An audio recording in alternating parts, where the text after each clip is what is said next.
Ladies and gentlemen, ladies and gentlemen, good evening. Welcome to the house of God here, which is most welcoming and most beautiful. And let me say how happy I am to see such a nice crowd, regardless of the cold weather outside and all the problem. Tonight, we are honored to have Ambassador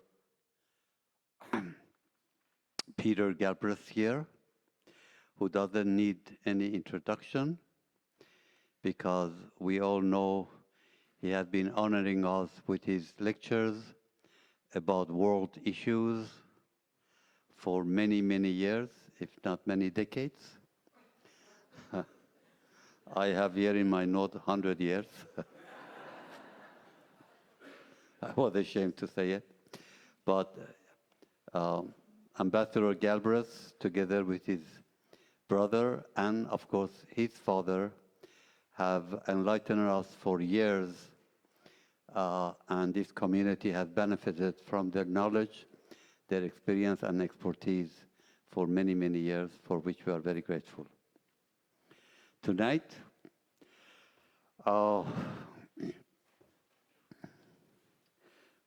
Peter Galbraith will be, Ambassador Galbraith has worked on international issues for nearly 40 years in government and as a mediator. Here are some of his achievements. In the 1980s and early 1990s, he helped uncover Saddam Hussein's poisoning of the Kurdish people, an issue we have read all about, the tragedy nobody can forget. From 1993 to 1998, he served as the first U.S. ambassador to Croatia. In 1995, he was the negotiator for the Erdut Agreement that ended the Croatian War. In 2002, he served as East Timor's first transitional government, successfully negotiating the Timor Sea Treaty. In 2005, he acted as an advisor to the Kurdistan regional government in northern Iraq, helping to influence the drafting process of the Iraqi constitution. In 2009, Ambassador Galbraith was the UN's Deputy Special Representative for Afghanistan, where he contributed to exposing the fraud that took place in the 2009 presidential election in Afghanistan.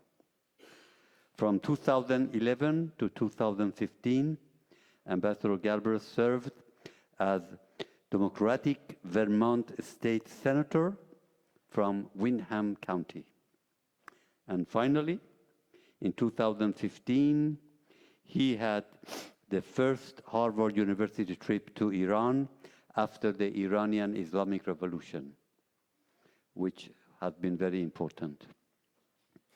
In addition to all of this, Ambassador Galbraith has had a long history with the Kurdish people, and since 2014, he has made a numerous of trips to northern Syria. Tonight, Ambassador Galbraith will give us his first-hand report on the current situation in northern Syria today. He will analyze the consequences of President Trump's betrayal of the Syrian Kurds with the green light for the Turkish invasion. Please welcome Ambassador Galbraith to this desk.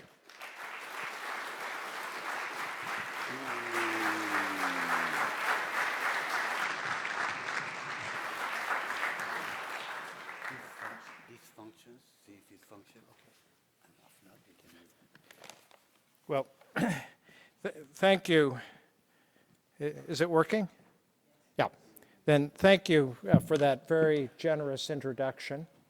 The slight disadvantage of being now, I think, 50 years of Galbraith's giving these lectures at the Windham World Affairs Council. So you can see it's not just the Trumps who are hereditary. You may, by the end of the evening, think that, as was said about the Viscount Asquith, that this was the son of Henry Asquith, the World War I British Prime Minister, that he was the embodiment of the liberal principle that talent is not inherited. But the slight disadvantage is that all the jokes you've already heard, although I always like to say after the introduction, you can see the trajectory of my career from the staff of the Senate Foreign Relations Committee to ambassador to Croatia, foreign minister of East Timor, may I add, senator from Windham County, ever more important jobs in ever smaller places. Anyhow, let me turn to Syria and what's been going on. It's a country I know fairly well. I guess I made my first visit there in 1984, and then actually was also in 1991 in the Northeast, crossing from there into Iraqi Kurdistan during the uprising against Saddam Hussein in March of 1991 that then led to the creation of the safe area. That was the only way you could get in. There's a kind of funny sequel to it, which is I made my first trip after the Syrian civil war broke out in December of 2014. And after I did, the Syrian permanent representative of the United Nations delivered a protest to the Secretary General of the UN and the Security Council, alleging that John McCain, Bernard Kouchner, the former French foreign minister, and Peter Galbraith had breached Syrian sovereignty and entered Syria without going through the checkpoints, border controls, or with a visa. And so I called him up. It was a formal Security Council document. I called him up, and one of the things about using the title ambassador, sometimes I say that and $2.25 you can ride the metro. But in the diplomatic context, if you use that as your method of introduction, you kind of get through because people aren't quite sure what you're the ambassador for, but it sounds good. So I got through to the permanent representative, and I said, I just want you to know you included me with John McCain, and I don't agree with John McCain about Syria. But I also want you to know I crossed the Tigris River from a place called Fishkabar, and of course, if you had had a border control there, I would have gone to it, but you didn't. But I do want you to know that in 1991, I crossed at exactly that point from Syria into Iraq, and you know what? I didn't have an Iraqi visa, and I didn't go to the Iraqi border controls, and I was so grateful to the father of the current president, Hafez al-Assad, who made that possible. Well, he got the joke, and we had lunch. I tried to discuss, some of the possible mediations, but beyond that, he wasn't really. He was the guy who was doing the negotiations with the opposition. But shall we say, most of the time was spent trying to persuade me of the correctness of their cause, which I thought was a waste of time because I really didn't have any influence on it in U.S. policy. Anyhow, if I could show the next slide. So this is the situation in Syria. If you look at the green and the yellow, discount the blue and the lines, basically on the 6th of October of this year, which is to say that the country was effectively divided along the Euphrates River. To the south and west of the Euphrates, the government or regime of Bashar al-Assad had basically prevailed in the war against a whole range of opposition groups, from people who you might think as Western-oriented Democrats, that became an ever smaller group, and a whole range of jihadi groups, with the help of Russia and Iran. And the only areas that were outside of government control was the area in the right along the Turkish border, looking at the northwest, which were controlled by Turkish supported forces, and Idlib. But that was a remarkable reversal from the situation that prevailed in 2015 when the regime was on the verge of collapse. The war is continuing there, but it's winding down with a victory for Assad.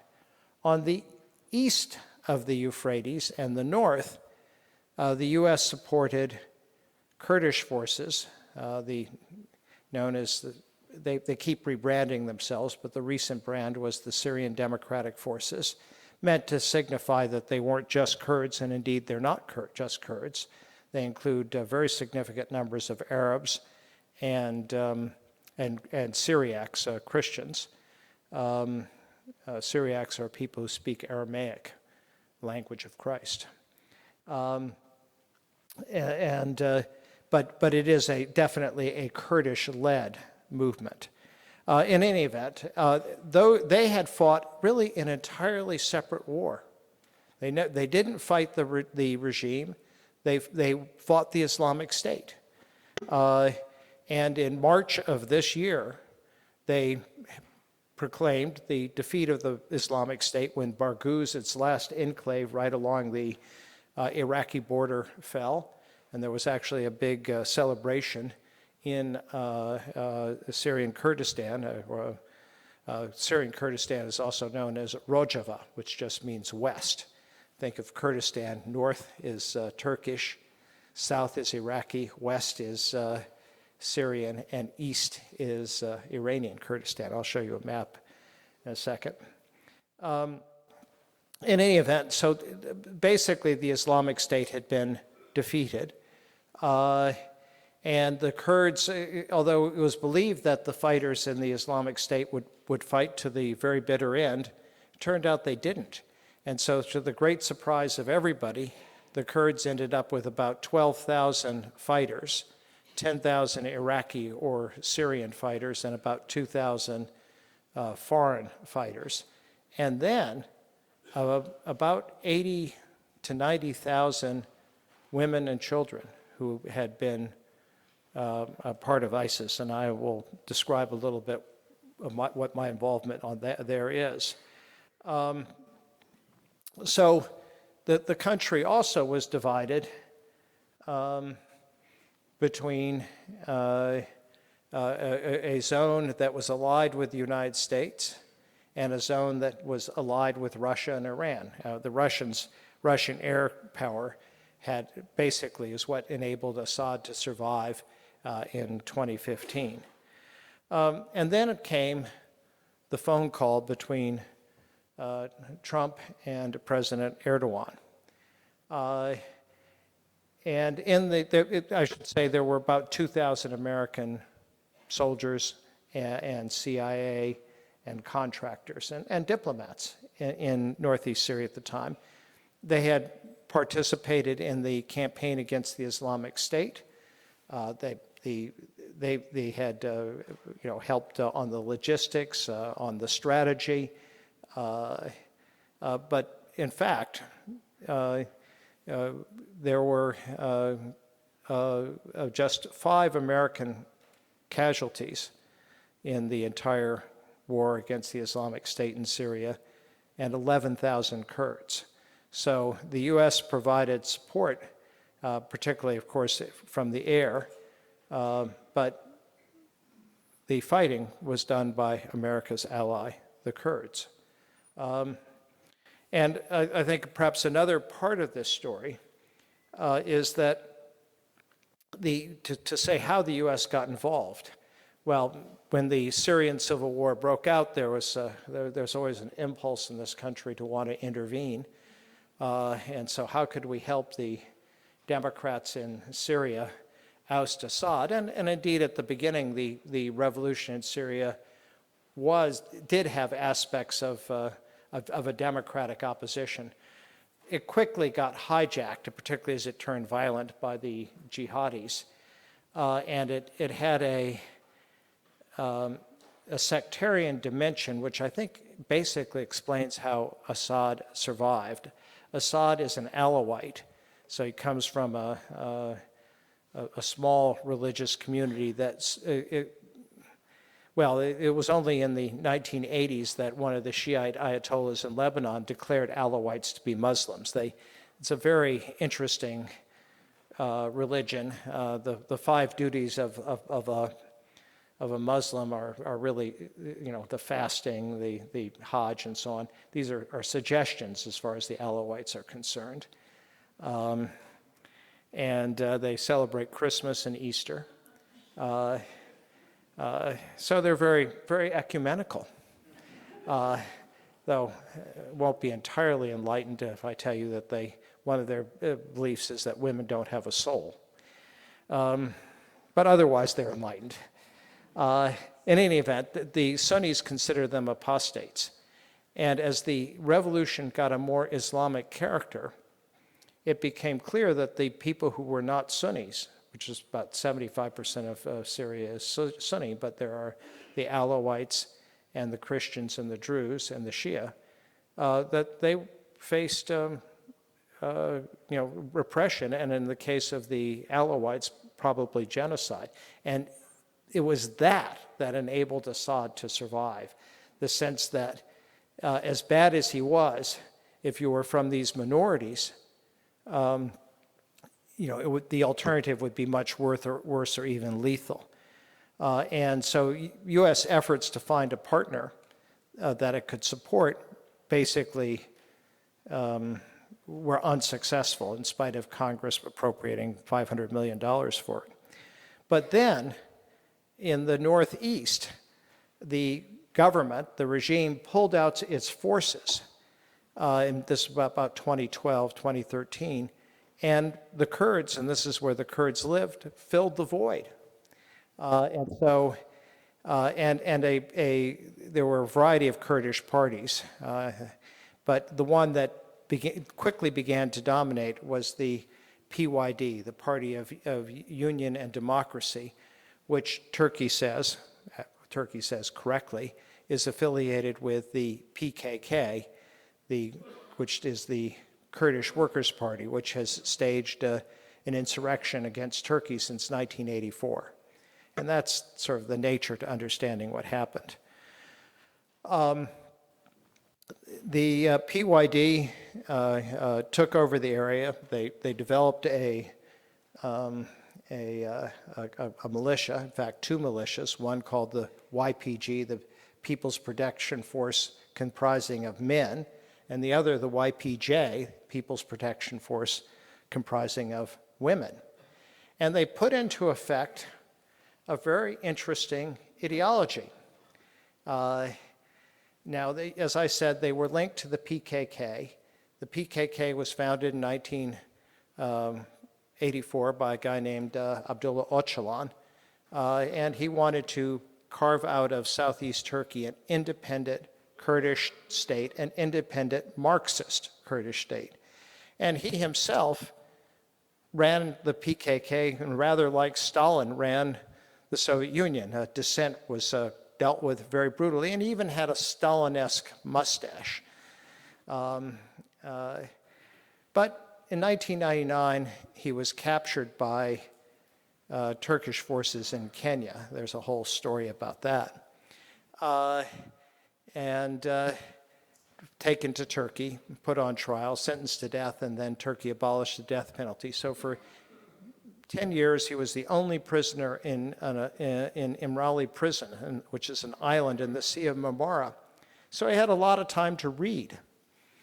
And Marx and Stalin being out of fashion, he discovered a Vermonter named Murray Bookchin. Murray Bookchin was a guy, as I understand it, and I may not have the story exactly right, but who had come to Vermont in the 1960s in the hippie period, then gone back and gotten his PhD at Columbia, was teaching in New Jersey when a remarkable event took place. Namely, by 10 votes, a socialist was elected mayor of Burlington in 1980. And so Murray Bookchin came back to Vermont, to Burlington, and he wrote a series of philosophical treatises, which I think are not well known in the United States, but which Öcalan read, apparently translated into Turkish, and which specified three basic tenets: strict gender equality, total secular, non-sectarian, non-ethnic administration, inclusiveness of different groups, and radical environmentalism. And so in northeast Syria, the Syrian Kurds have put into effect Murray Bookchin's philosophy. Now, the most notable place where you see this is actually on gender equality. Every administrative unit that they have, they're 3 cantons, they're parliaments for the cantons, there's an overall administration for northeast Syria. There are about 25 political parties. So each political party has a man and a woman who are co-leaders. Each canton has a man and a woman who are co-prime ministers. The legislative bodies are exactly 50-50. And not only is it divided between men and women, but among Kurds, Arabs, and Christians. So the overall administration, there's a co-presidents of the Northeast Syria administration, an Arab man and a Kurdish woman. But it's not just that. They have the male fighters and the female fighters, and half the generals are women. So it's remarkable. I will say, having visited the area, there's some work to be done on the environmental side. But anyhow,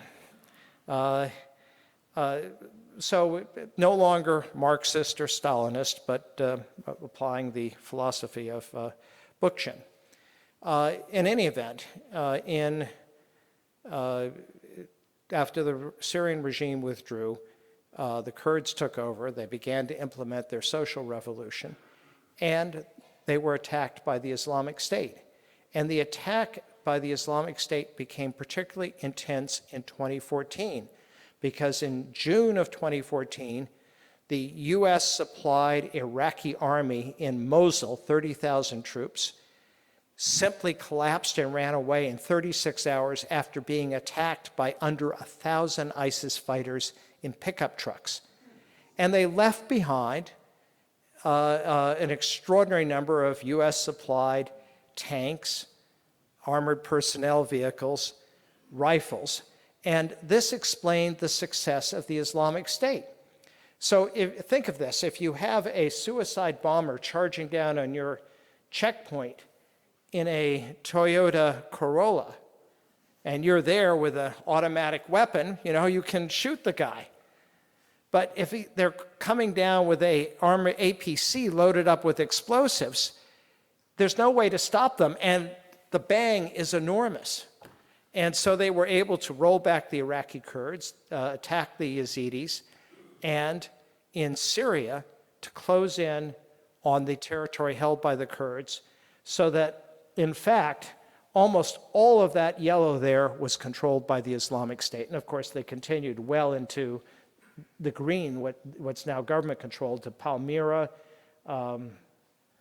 which they partially destroyed, And so in Kobani, that black dot, that was all there was that the Kurds held. Now, like most of the cities in the Kurdish northeast Syria, Kobani, Amude, Kamishli, they're right on the border. I mean it, right on the border. There's a wall there, and there's a Turkish city or town on the other side.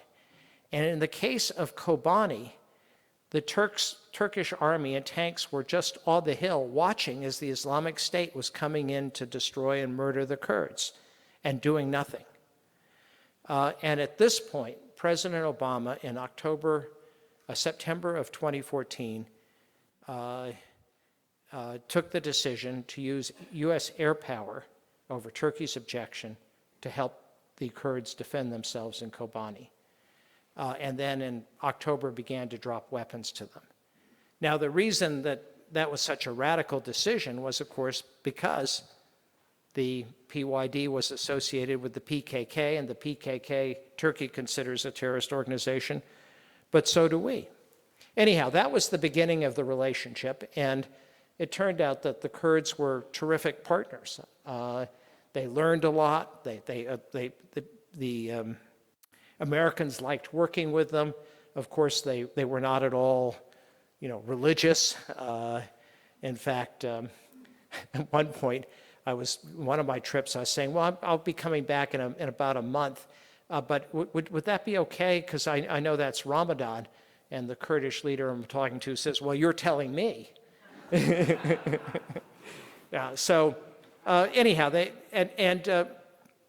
with this U.S. support, the Kurds were able to retake the Kurdish area.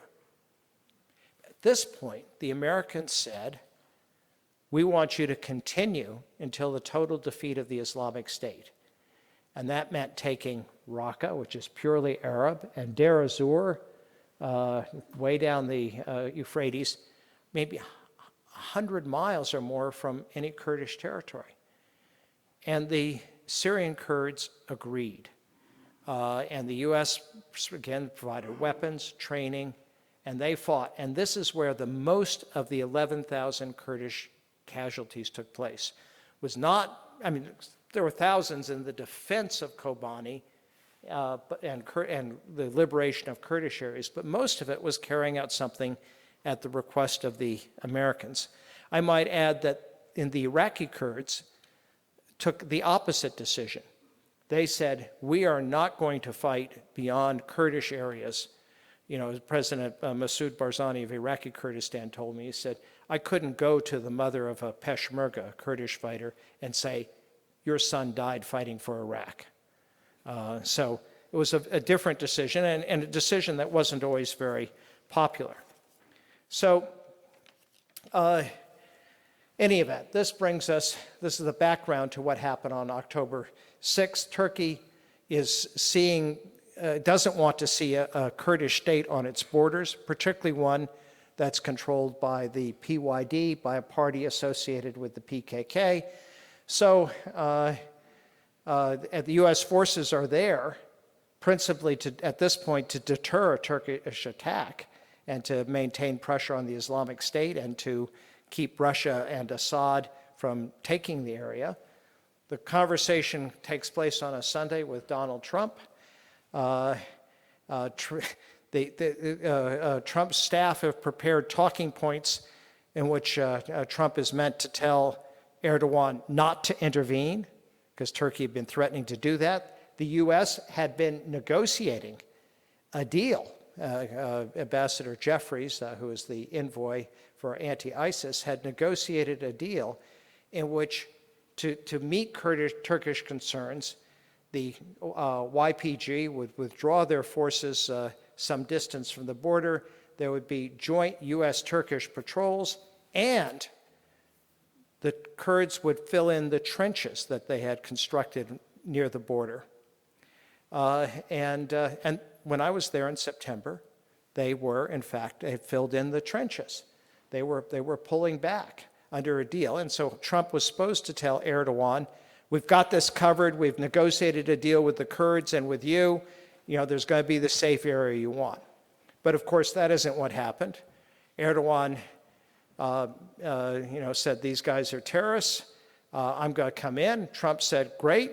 And the White House put out a statement saying the U.S. was not going to be defending the Kurds. It was obviously a green light to the attack, which began on the 9th of October. Now, Turkey's case was, and I think we should examine it, its case was that the Kurds were terrorists and that he was doing this to defend Turkey from having terrorists on the border who might be attacking Turkey. Now, as a matter of fact, there has not been a single attack on Turkey that has originated from Syrian territory controlled by the Kurds. Erdogan alleged that U.S. weapons had ended up in Turkey with the PKK fighting Turkish. There's no evidence that any weapons have ended up in Turkey.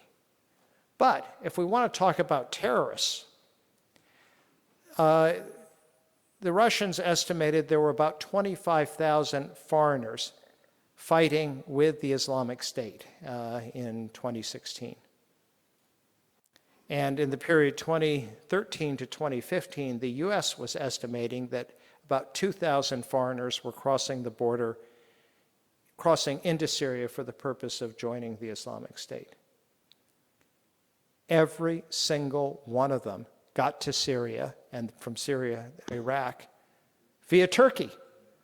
So if terrorism is the equation, it was Turkey that was exporting terrorists to Syria, not that the Syrian Kurds were sending anybody to Turkey.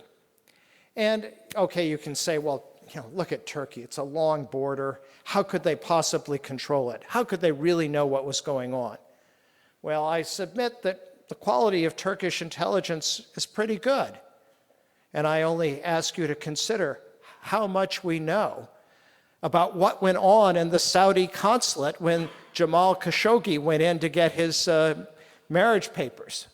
I mean, the extraordinary detail that the Turks were able to have, and on the whole operation, from the bone saw that came through, and the tapes of the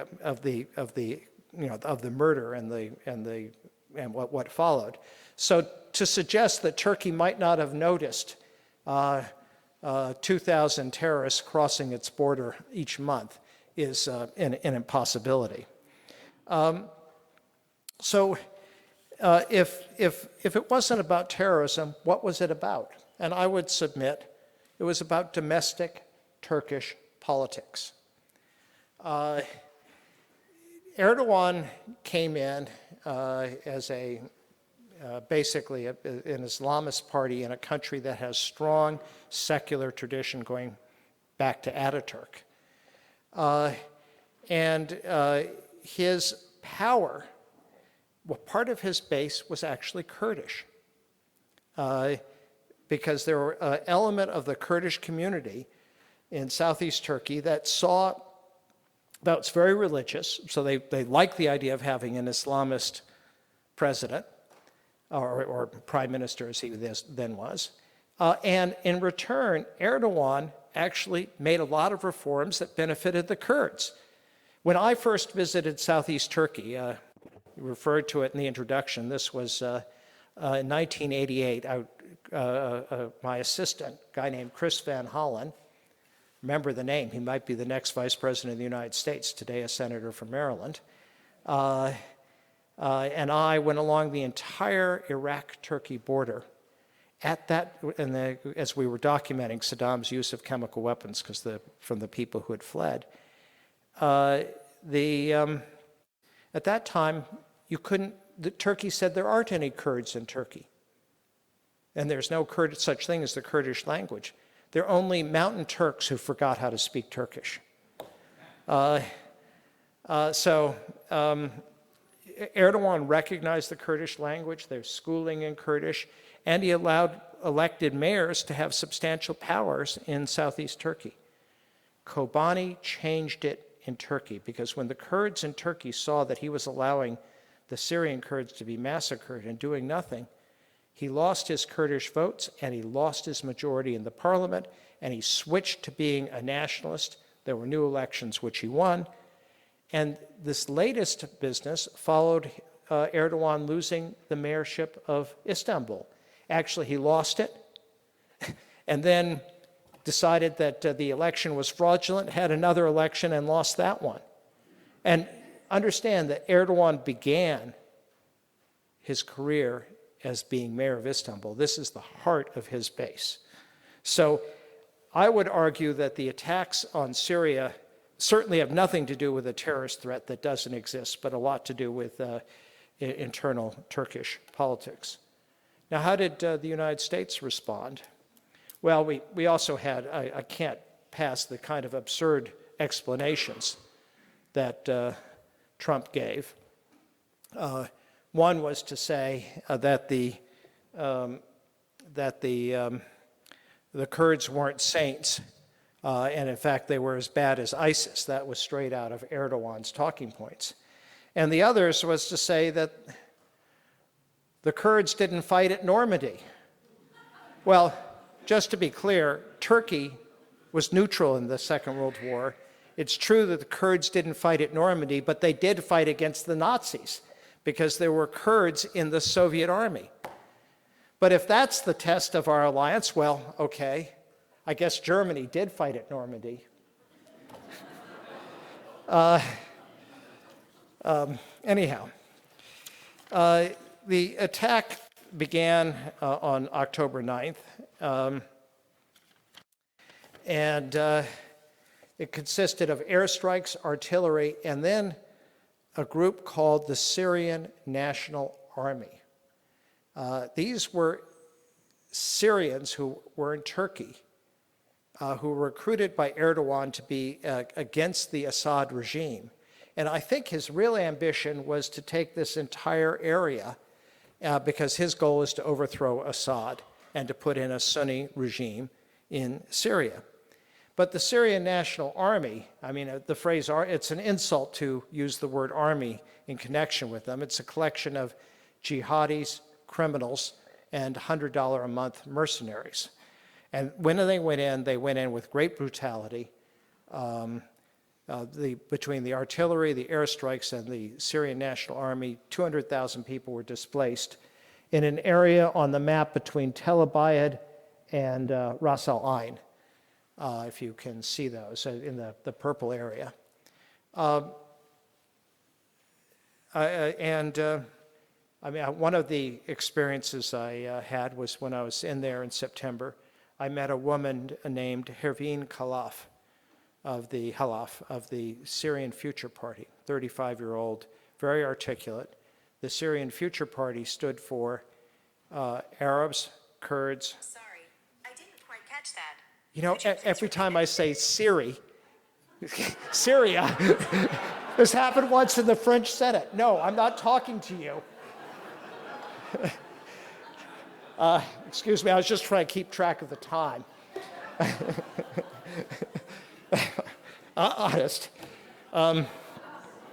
Anyhow, this woman, the party was intended to bring Christians, Arabs, and Kurds together. Very articulate. As she was driving on the road, intercepted by these SNA guys, they shot her driver, pulled her out of the car, broke her bones, pulled her by the hair so hard that it came off her scalp, and shot her, and then called her mother on her cell phone to say what they'd done. And this is the behavior of these Turkish-backed forces. But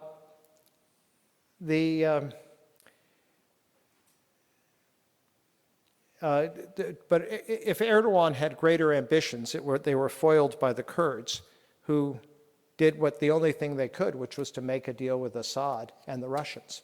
The Russians jumped in, they mediated, and as a result now, whereas the country had been divided between a part that was aligned with the US and a part that was aligned with the Syrian government, now the Syrian government is basically in places, along with the Kurds, in the northeast. And so it's been a big triumph for Russia, big triumph for Assad, and big triumph for Assad's ally, Iran.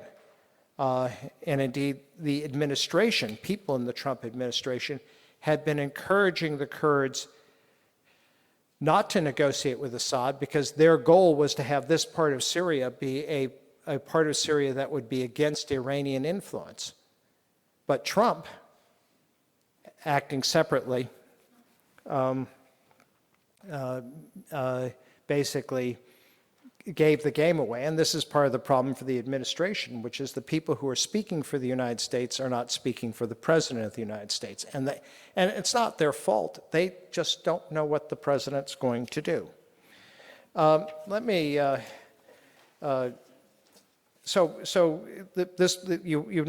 the situation's somewhat stabilized.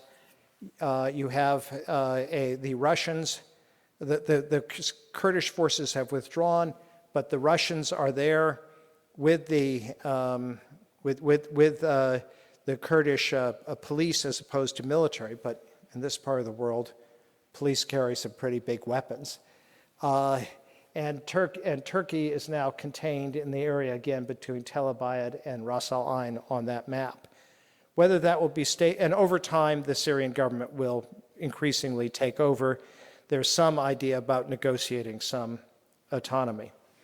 Let me turn to a subject that I've been particularly involved in, which is the question of ISIS and the fighters. Now, Trump has said, well, Turkey will take care of the ISIS fighters and contain them. Well, about 700 family members and maybe 100 fighters escaped as a result of the Turkish invasion. And you have to ask the question, why would Turkey be so keen to detain all these terrorists that it permitted to go to Syria? I mean, these are people who went there with Turkey's, if not quite blessing, certainly Turkey's cooperation to serve, which presumably was because Turkey thought it would serve their policy goals. But there's also a human dimension there, and I'm going to talk, in the case of the 10,000 Iraqi and Syrian fighters, they're basically local solutions. The Iraqi fighters are going to be sent back to Iraq, where they'll face the death penalty. The Syrian fighters that the Kurds have been tried and have long prison sentences, and I visited the prison. Under the circumstances, the conditions are not appalling. I mean, we would find them appalling, but by Syrian standards, they're not. But then we get to the 2,000 foreign fighters. Sorry, and I should also say that of the 80,000 women and children, about 70,000 of them are Syrian and Iraqi. And many of those women are not extremists. They're simply people whose husbands joined the Islamic State, and indeed many of the men who joined the Islamic State did so opportunistically. The Islamic State took over Mosul or Raqqa. You needed a job, or you were drafted, or you wanted to loot your neighbors, your Kurdish neighbors, or you wanted to have some Yazidi slave girls to rape. But they were not. This is not the same as people being ideologically committed. The foreigners are different. They are people basically who came because they were attracted by the ideology of the Islamic State.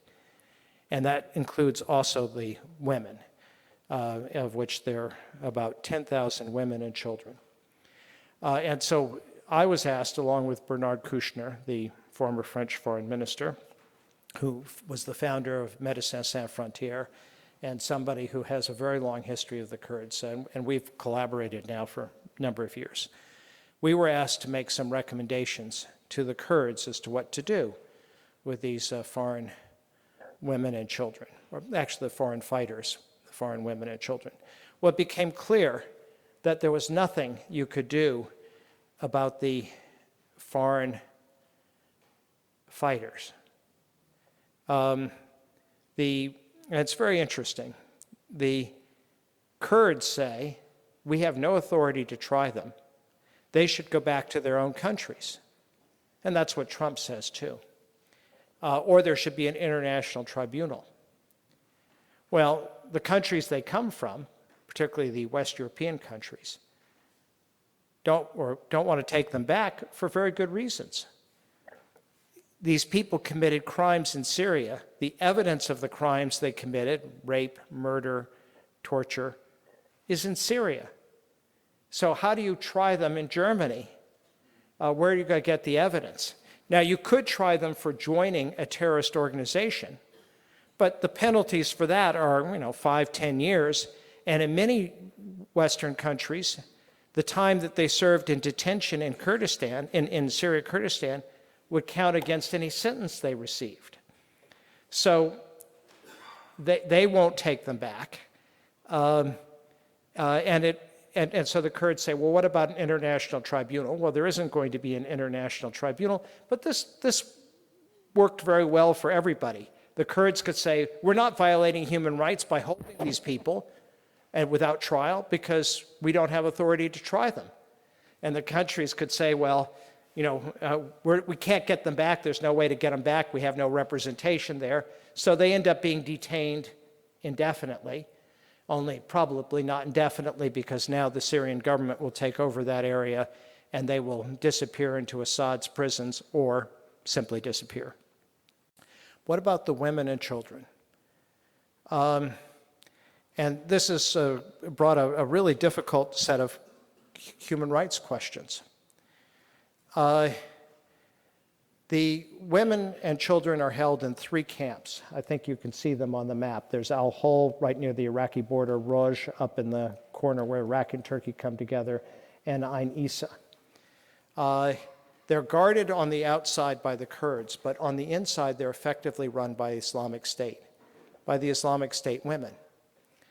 And they enforce, and particularly in Al-Hol camp, a very militant regime. If you go out, if you aren't completely veiled, young women have been killed. And so, if you think about the children, first the camps are, they're appalling physically. I mean, there's really poor sanitation. There's no schooling, limited medical facilities. But probably the greatest danger to the children comes from their mothers, or at least the women running the camp who are raising them to be the next generation of jihadis, rapists, murderers, suicide bombers. And the women were an important part, particularly the foreign women of the Islamic State, recruiting women to be as suicide bombers and making the bombs and all that. Well, the view of the humanitarian agencies is we shouldn't, we can't separate women from the children from the women. And I've argued that if you apply a standard we apply in the state of Vermont, or for that matter, under the International Convention on the Rights of the Child, what's in the best interest of the child? And clearly it's not to grow up in a camp to be a suicide bomber. And incidentally, as they become older, they have no possibility of getting out of the camps, even if the camps remain. Of course, if the Syrian government takes over, then they also face a very uncertain future. But nobody's going to want to, even if the child hasn't committed a crime, countries are not going to take back these kids. They'll take them back while they're small, and most of them are young, but not later. So I've argued that they should be forcibly removed. The Kurds have been reluctant to do that because they don't want to be accused of violating human rights, and it would require a significant military operation. I have been involved in an effort. We've got a few kids out already, and dealing with, there are about 600 orphans as well, so I think we can get the orphans out. And then there's really another group of kids, which is so sad. These are children of the Yazidi girls and women who were kidnapped in 2014. And so they became sex slaves, they're raped, and their children born of that. And these kids are young. I mean, the earliest ones were born in 2015, so they're 4 and under. Now, when the Kurds found these kids, found the Yazidi women in the camps because they went with the, they had no choice. They were with the Islamic State, and then when they surrendered and were taken over by the Kurds actually, first they brought Yazidis in to try to find these girls, and they found some of them, and some of them identified themselves. But then came this problem, which is the Yazidis, the way in which their religion has survived has been not to allow conversion, not to allow marriage outside of the religion, and so they made a huge, not to allow sexual relations outside the religion.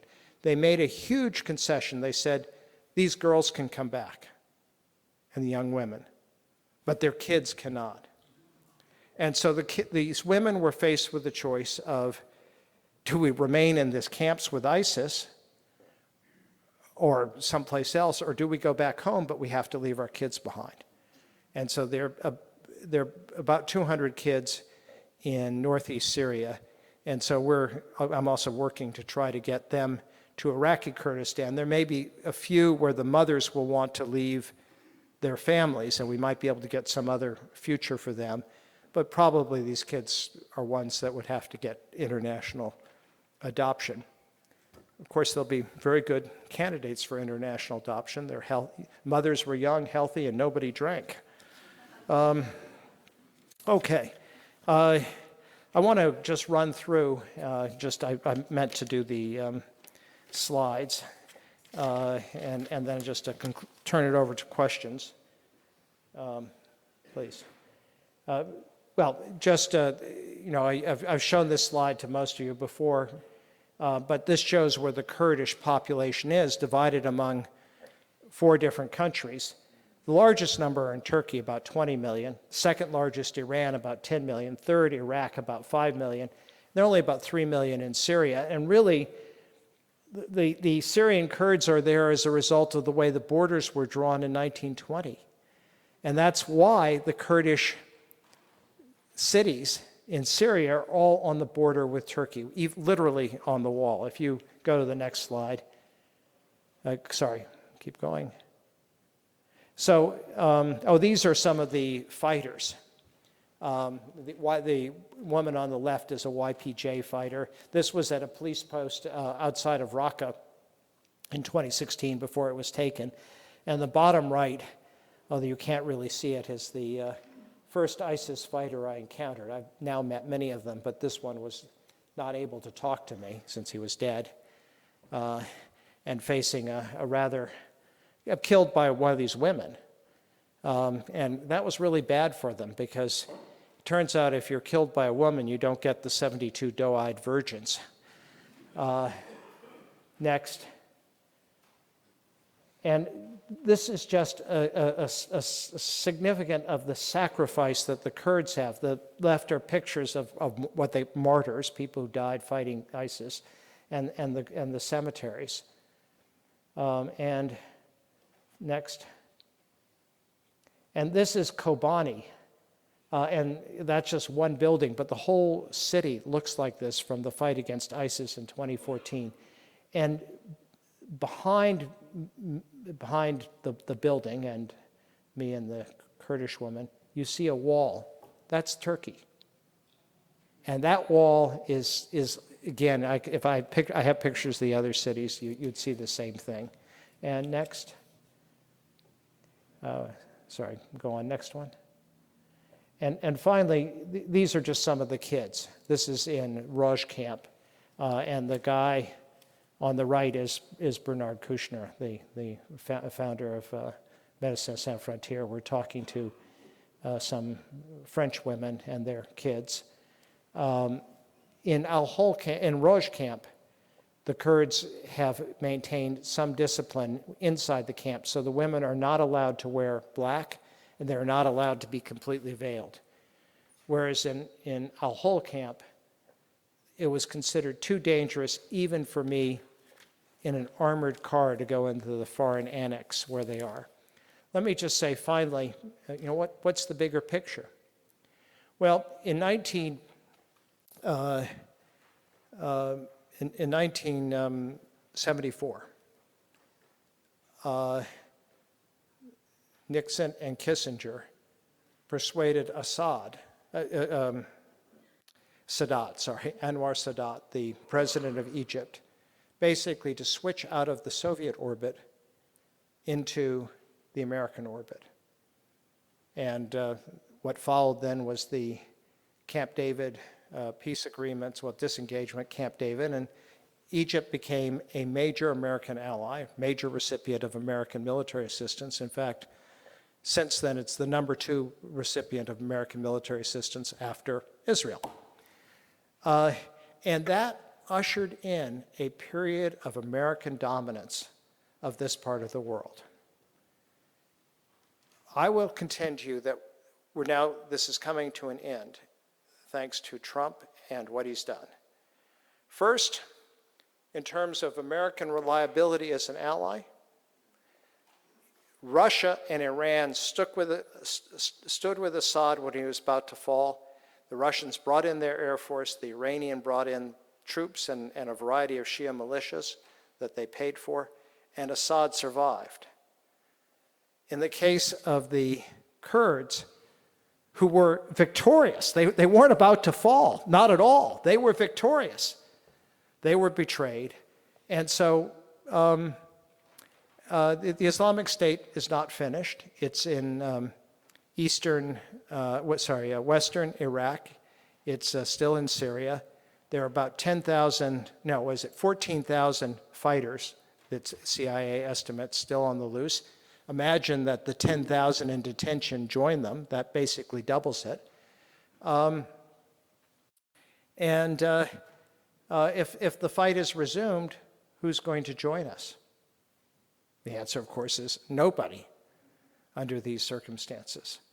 But more than that, you see that it was Putin who was the key player. It was Putin who's now negotiated a deal with Erdogan in which there'll now be joint Russian and Turkish patrols in that zone. I was pointing out, whereas at the beginning of October, the plan was for American and Turkish patrols to be there. Now there are Russian and Turkish patrols there. Putin has made major concessions to Erdogan. And what is Putin's goal? Well, it is to break up NATO. And I think many Americans don't consider Turkey to be much of an ally.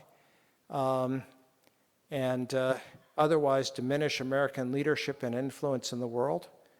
Let's say he's doing well there and even damaging the European Union. And who is his ally in all of this?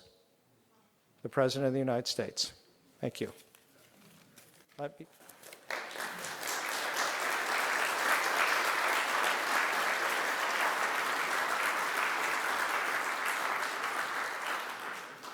So.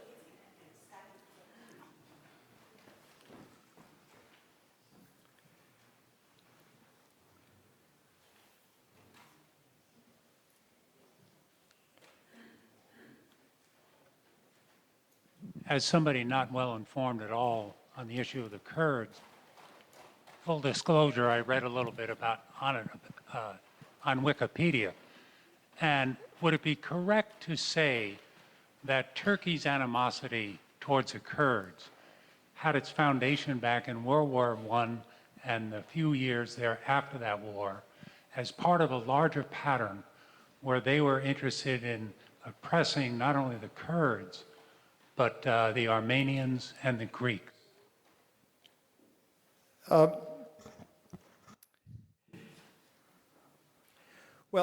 if so, was that part of their kind of Ataturk's national identity project? I think it's more complicated.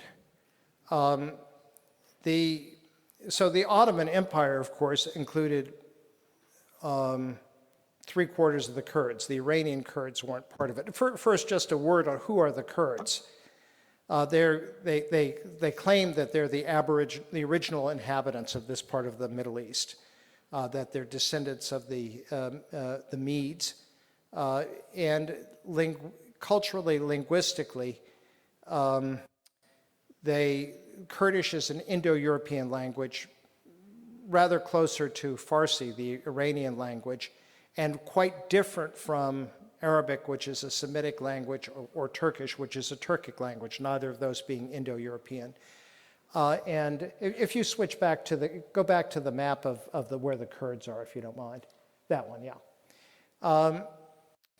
And then culturally, although they're Muslim, they also rather resent Islam as some of them, as an Arab religion, and they retain a lot of the Zoroastrian elements that came from Iran.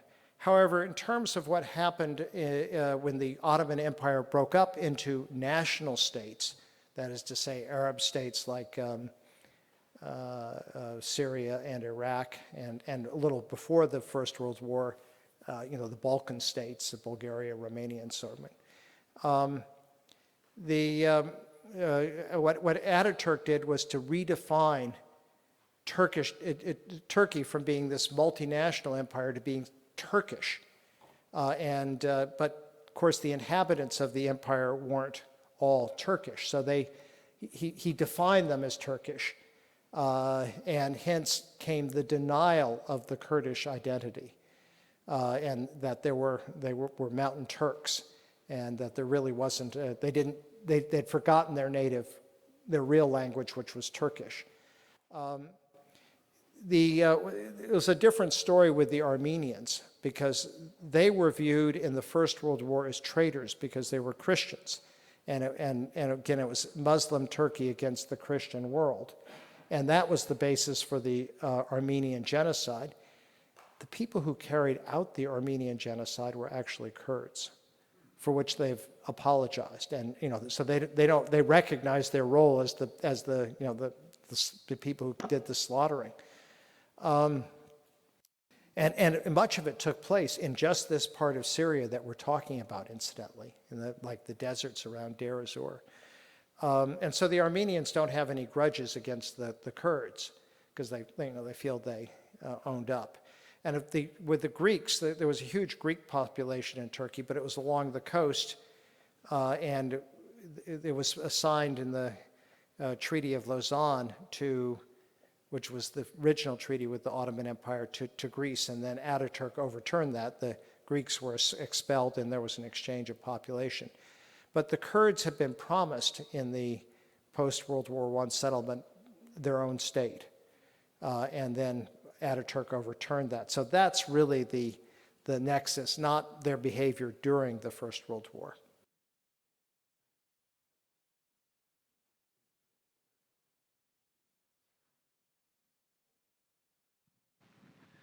Thank you, Mr. Ambassador. On a more global scale, how are the South Koreans, the Taiwanese, the Japanese, the Vietnamese feeling right now about America's willingness to come to their aid should the Chinese decide it would be nice to visit other places in Southeast Asia? I would say that there's probably a degree of nervousness. But on the other hand, I think they also recognize that the Chinese are not likely to do that. I mean, I have to say, with regard to China, there's a lot of strategic thinking in the foreign policy circles in the United States, not just in the military, but in the foreign policy community, in search of an enemy. And you have to ask the question, what are the Chinese going to do? I mean, yes, so they become more powerful. They have huge investments in Africa and activity there. They're going to take over Africa. They're going to send Chinese there. In the struggle between communism and the free world as that was defined, you could say, well, they'll have allies. They'll convert them to communism. But the Chinese aren't communists, so they aren't going to make them into Chinese. So what's going to happen? They aren't going to go into Vietnam and ethnically cleanse the Vietnamese or the South Koreans. Yeah, Taiwan, yes, I would be nervous if I was Taiwanese about, American resolve. But this whole South China Sea, in my view, is a significant, and I've looked into it because I had an experience with maritime boundary issues. I mean, the Chinese are not claiming that they can put up a fence in the South China Sea. they're claiming rights under the law of the Sea Treaty, which they're almost certainly not entitled to. But, even if it was full of oil, it would, for a country as big as China, it wouldn't change China's economy or the world economy. So I think we could avoid worrying too much about China. That's your question was a departure, and mine's a further departure.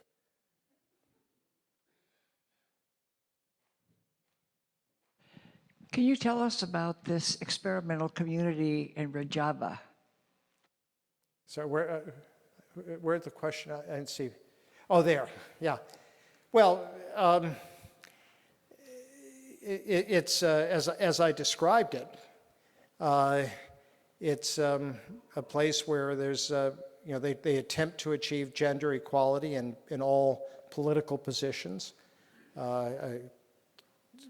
Co-leaders of each political party, co-prime ministers of each canton, co-presidents for the entire region, women and men who are generals, women and men who are fighters.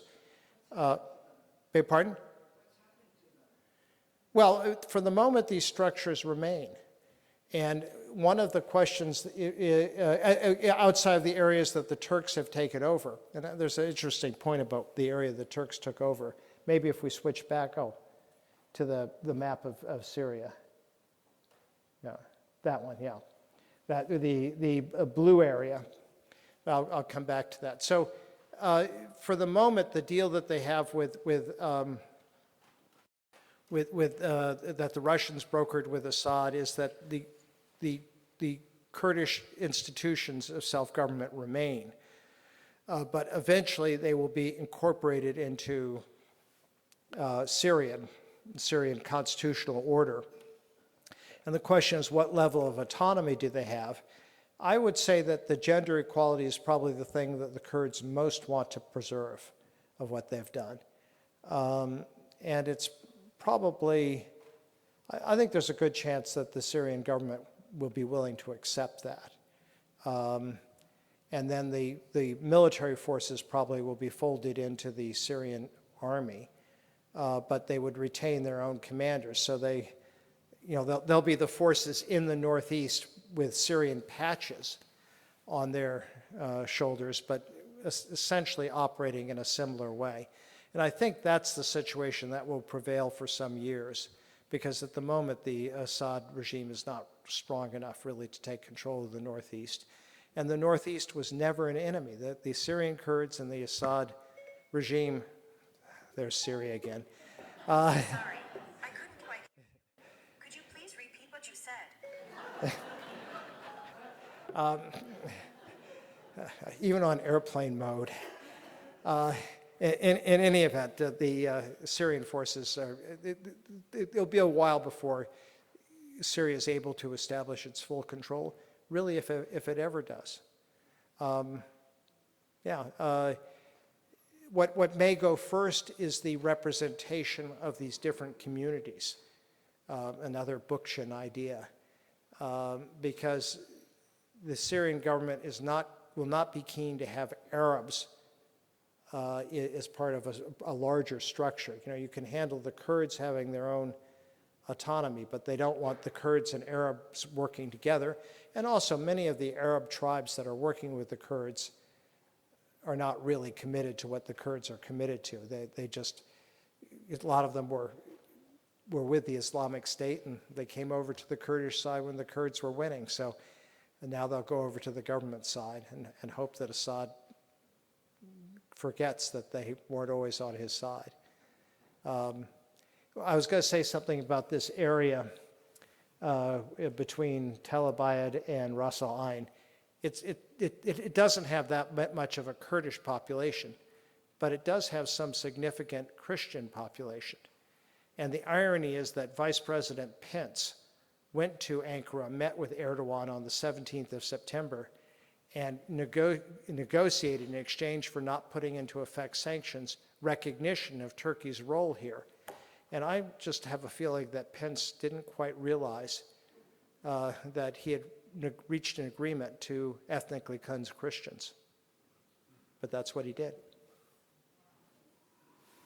Right here. Okay, sure. Thank you very much. I, on my mother's side, am a descendant of Syrian Christians. So thank you for bringing them into the focus tonight. My question to you is, what's really going to happen with the Turkish forces that are now in Syria and will probably increase, and how is that going to affect NATO?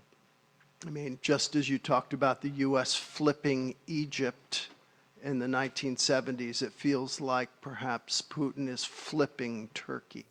Well, I think that is what's happening.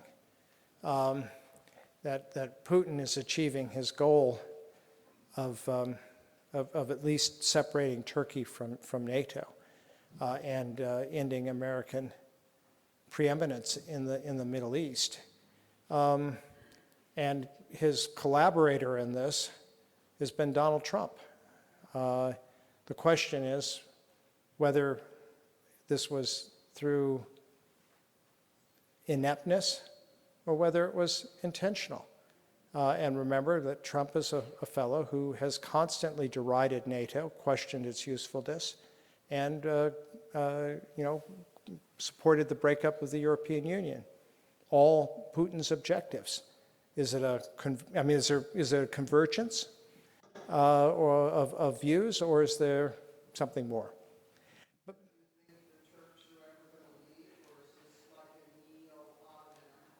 Well, yeah, that's an interesting question as to whether they will leave or not.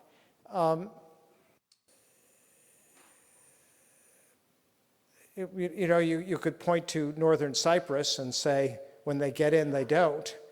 On the other hand, if the fighting resumes, wars always are terrific at the beginning.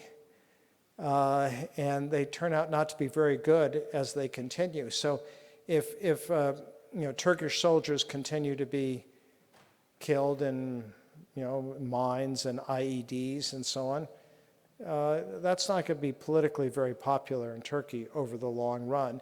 And this is particularly true if you have a conscript army, which is what Turkey's is. So, yeah, I don't know. I'm going to tip my cap to the Kurds and go with gender equity. So I'm going back and forth. Thank you very much. Maybe 2 or 3 weeks ago, there was news about the oil fields. Can you talk a little bit more about that? Because I, A, don't know where it is. B, I was wondering whether Assad is interested in and has more influence. And then you heard, well, the Americans will still keep the oil fields. So I'm a little confused about it all. Well, the optics of this are really poor. That is to say, Trump has abandoned the people who were partners in defeating the Islamic State and where the civilians are, and then which is right along the border with Turkey, and then gone down to Deir ez-Zor, if you see that on the map, which is where the oil fields are, which is not a Kurdish area. And then he tweets about, we'll take the oil, we'll give the oil to the Kurds, we'll take it to pay for things, none of which is going to happen because these oil fields have been, first, Syria is not a big producer of oil. Second, there's no way to ship it except on pipelines that go west into government-controlled territory. It's really unlikely that anybody would want to buy Syrian oil because of the legal questions that would go with it. So, this is nonsensical. What I think actually is a matter of Trump's staff wishing to keep a U.S. presence in Syria, finding something that Trump could himself believe in, since obviously protecting people wasn't his priority, but this was something, something valuable. But I don't think it represents a serious, even remotely serious effort to take Syria's oil or use it, or to protect something that was in danger of falling into the hands of the Islamic State. I mean, The left has had quite a voice, so after this question, I will not marginalize the right. well, from my point of view, they're the left. I wonder if you could comment on what's been described as the United States' role as the world's police force, and whether there is any credible position in which disengaging from being an international police force combined with the American military, whether there is any disengagement that wouldn't result in more destabilization than peace. Well, I think you raise a very important question. What is the United States' role in the world? Are we? Is it our role to intervene militarily every place that there's a problem? And then people are understandably tired of the endless wars. We've spent, I don't know, the Iraq War is probably about $3 trillion. Afghanistan, significantly north of $1 trillion. You could do an awful lot with that amount of money. We wouldn't have a national wouldn't have a deficit. We do all sorts of tax cuts for wealthy people. Or we could have health care. But I think it's important to understand when Trump talks about endless wars, this didn't happen to be one of them. It was a very small American footprint in which, again, we had 5 casualties. And the Kurds had 11,000. And so if you're thinking of how America might contribute to world peace, it's one thing if you're supporting local actors who are taking on the burden and the risks and the cost. It's another thing if you're trying to do it yourself. The real endless wars are Iraq and Afghanistan, and that we're not withdrawing from. My last diplomatic assignment was in Afghanistan in 2009, and the situation is worse now than it was in 2009. We have invested hundreds of billions in trying to train an Afghan military, Afghan police, create Afghan governmental institutions, because we are the ones who are trying to do it. Incidentally, don't the Afghans have a pretty good reputation as fighters? But when you try to do it yourself, we also tried to create a unitary Iraq. Instead, we basically turned it over to Iran.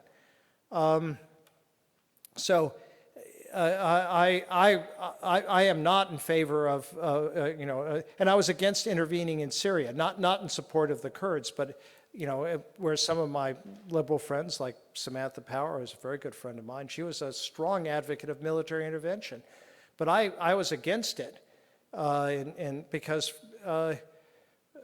first, I didn't think we knew who we would be supporting. And secondly, I didn't think it would do any good. In other words, it wasn't going to topple Assad. But if there's a situation where you might be able to support a local party to do something they want to do, that you might look into, but not for the U.S. to do it instead of the local party. The interventions I was involved in the Balkans, in Bosnia and Croatia, they worked. There were 0 American casualties, 0 NATO casualties, because we intervened on behalf of a local party to do what they wanted to do. That is to say, the legitimate government of Bosnia and Herzegovina to defeat Serbian aggression. But yeah, and in general, we flatter ourselves with being the leader of the free world. Well, we're not. The leader of the free world is probably Emmanuel Macron and Angela Merkel. I mean, it's kind of an ironic situation. I can survey the audience and see that people here are of a certain age, as am I. But if we think of the 20th century, who are the source of instability in the 20th century? Germany, World War I, World War II, the divided place, the Cold War. And who are the sources of stability? Britain and the United States. And here we are. And who is the source of stability? Germany. And who's the source of instability? Britain and the United States. So.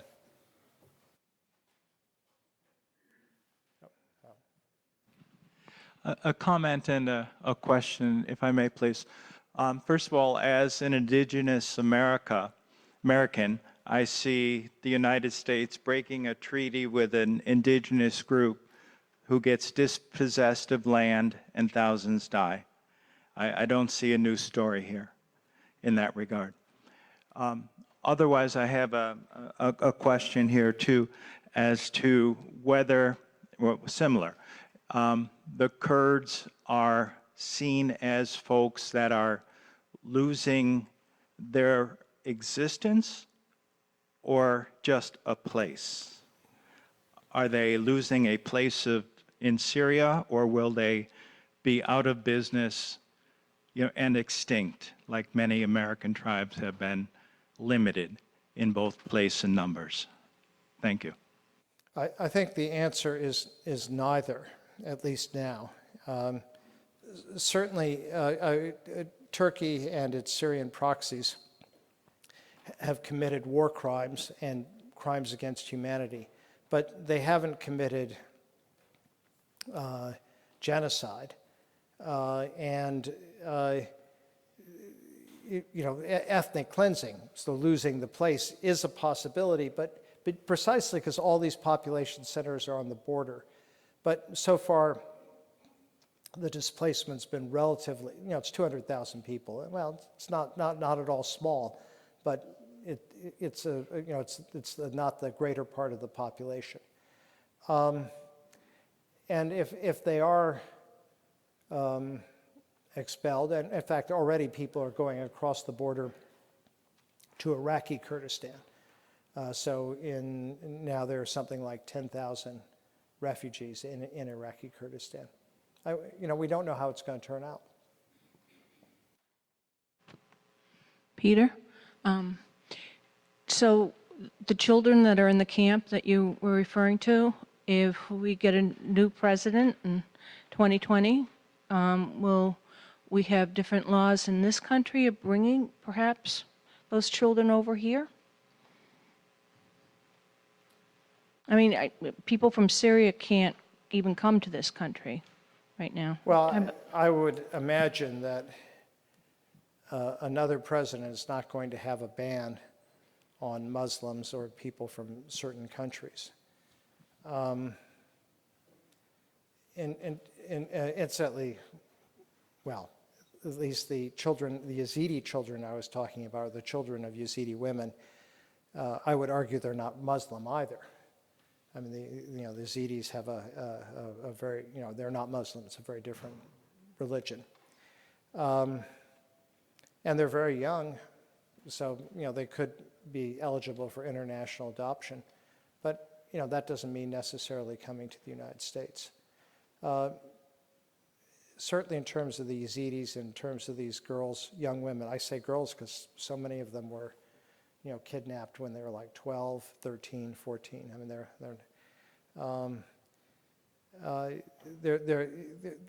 the numbers are relatively small, 3,000 or 4,000. So that third country resettlements, European resettlements, perfectly fine alternative.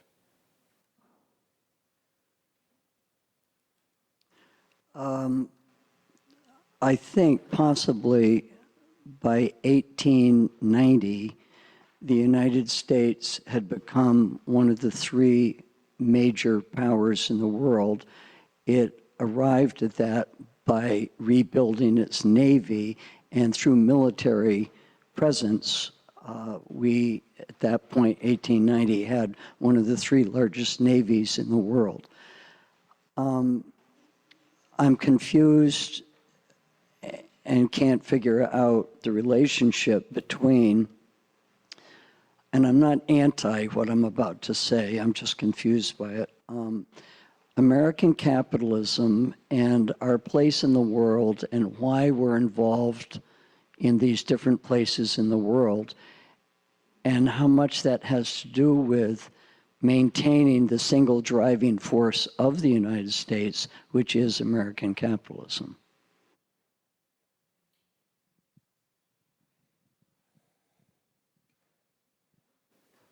Well, certainly there's a military-industrial complex, which operates to send defense contracts to all sorts of different states in the interests of what their members of Congress want, and that goes on in the state of Vermont too.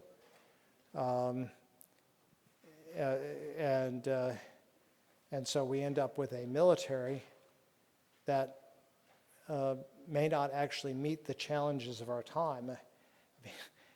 It's laughable to think that aircraft carriers would survive a war with a serious adversary. I mean, we are really investing in, we're investing in the cavalry, like the British and the French did in World War I, in an era of mechanization, and the cavalry were never used, and that's us with aircraft carriers. In terms of American capitalism, I mean, again, this feeds. We have we don't have we have a system of where there's the state role in capitalism. So it isn't, it isn't sort of a free market system that we have. But I guess I would say that the overall global structure, the world that we operate in, has developed its own rules that it's really not under our control anymore anyhow. And I think you see when you have a president who tries to disrupt it, it turns out that it's economically very disadvantageous, including for the people who feel they've been, especially for the people who feel that they've been losing in the capitalist system.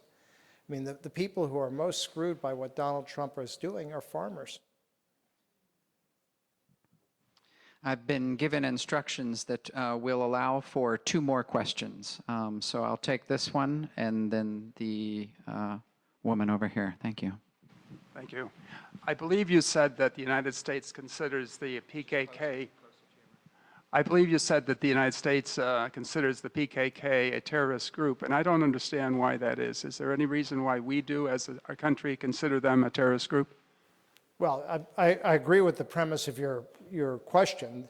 They're not. I mean, I would say that they're an insurgent group, but they're not a terrorist group. They're not only are they considered a terrorist group, but a tier 1 terrorist group. So we treat them in the same category as the Islamic State and Al-Qaeda, but they've never engaged in international terrorism, and by and large, their targets in Turkey have been what you might say, they've been military, they've been government offices. There have been a few attacks that, which may be by splinter group, that have gone against some civilian sites and maybe some tourist sites, but these are very limited. When they've kidnapped foreigners, they've always released them. They've never demanded ransoms. Certainly they're far less terrorist than the IRA or some of these other organizations. I would say a lot less than the Mujahideen-e-Khalq, the Iranian organization that Rudy Giuliani is busy supporting. Yeah, and this is the trouble with our terrorism list. It's not really a list about terrorists. There are genuine terrorists on it, but it's also very political. I mean, after all, the state sponsors of terrorism, Cuba was on the list for decades. I mean,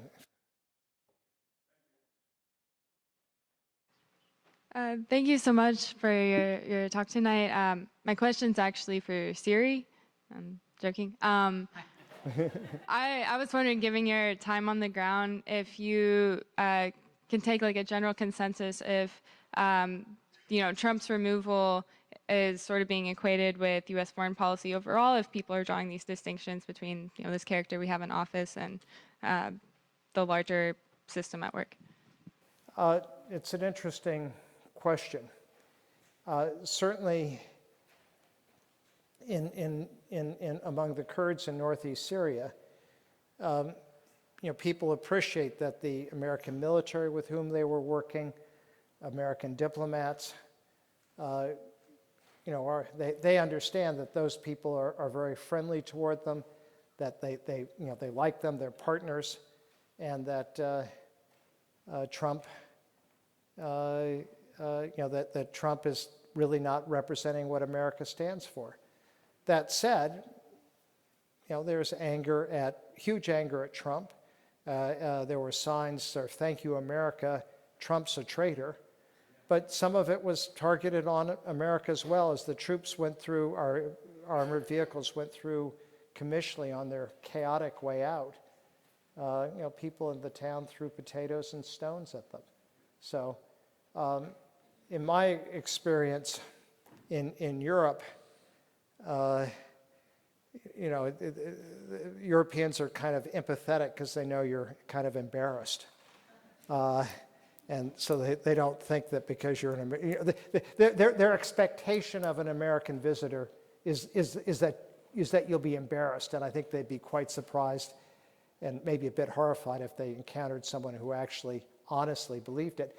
And that, incidentally, is how they treat American diplomats, the people who are representing the United States. They know they're doing their job, but they don't sort of ask them, do you really believe this? But because they understand they don't. Okay, I am sorry it is getting too late. Some people have left already and others are anxious to go.